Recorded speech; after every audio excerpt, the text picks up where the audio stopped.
fédération américaine et le Royal et Ancien l'ont annoncé la semaine dernière, tout putter ancré au corps sera probablement interdit à l'horizon 2016. Des engins utilisés par 3 des 5 derniers vainqueurs de majeur et qui sont entrés dans les mœurs des pros et des amateurs depuis plus de 20 ans. Les instances ne veulent plus du moindre point d'ancrage, une décision ferme qui devrait intervenir au printemps prochain, provoquant l'incompréhension de la plupart des joueurs. Ça va être dur d'interdire ces putters car de nos jours, plein de joueurs n'ont connu que ces engins. Keegan Bradley par exemple utilise un Bailey depuis une dizaine d'années et cette loi menacerait vraiment la suite de sa carrière. C'est difficile de revenir en arrière. Bon, c'est facile à dire pour moi qui n'utilise pas ces putters, mais on n'aurait jamais dû autoriser le moindre point d'ancrage dans le jeu de golf. C'est pas un problème de vivre avec son temps, c'est un problème de respecter les traditions du jeu. Donc je comprends tout à fait pourquoi les instances veulent imposer le putter court. Tant que ça sera légal, j'utiliserai mon long putter. Mais bon, j'ai fait ma meilleure année de putting en 2004 et c'était avec un putter court, alors l'interdiction ne m'effraie pas. Moi, je suis d'accord avec Tiger Woods qui pense que l'on devrait avoir juste les mains sur le putter, sans aucun point d'ancrage au corps.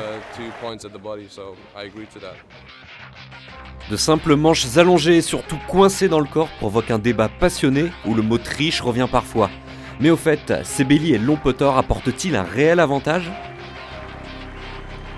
Il y a un gros problème qui se pose au niveau des drops, parce que certains joueurs les utilisent pour des drops. Alors c'est des clubs qui font à peu près 20-25 cm de plus qu'un driver. Donc 25 cm de temps en temps, quand on a deux clubs pour dropper, 50 cm, on se retrouve sur le fairway ou pas. Donc ça peut donner un petit avantage. En tant que tel, un long putter n'est pas un avantage en soi, sinon tout le monde l'utiliserait.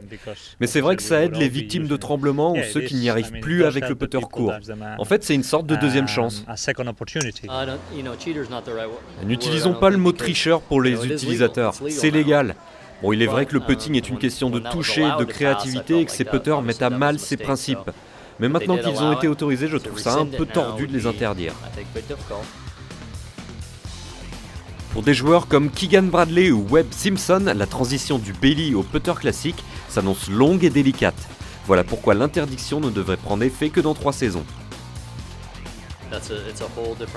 Du point de vue technique, les deux méthodes sont totalement différentes. Avec les Bailey et les longs putters, vous créez l'effet de pendule grâce à un point de fixation. Avec un putter court, il faudra utiliser d'autres muscles pour créer cet effet. C'est tout un tas d'habitudes qu'il faudra changer.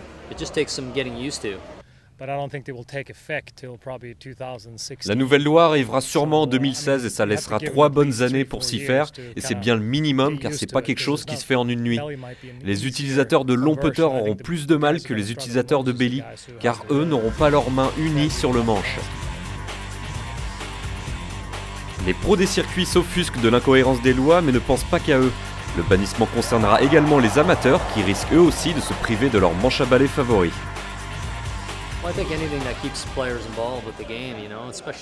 Tout ce qui rend le golf accessible au maximum est une bonne chose. Beaucoup d'amateurs souffrant du dos apprécient les longs putters car ils n'ont plus besoin de trop pencher le dos et peuvent de nouveau s'entraîner à putter. On ne veut surtout pas voir le golf s'éloigner des gens, il faut que ça reste fun avant tout, notamment grâce à l'équipement. Donc j'espère vraiment que ces putters resteront légaux, au moins pour le monde amateur.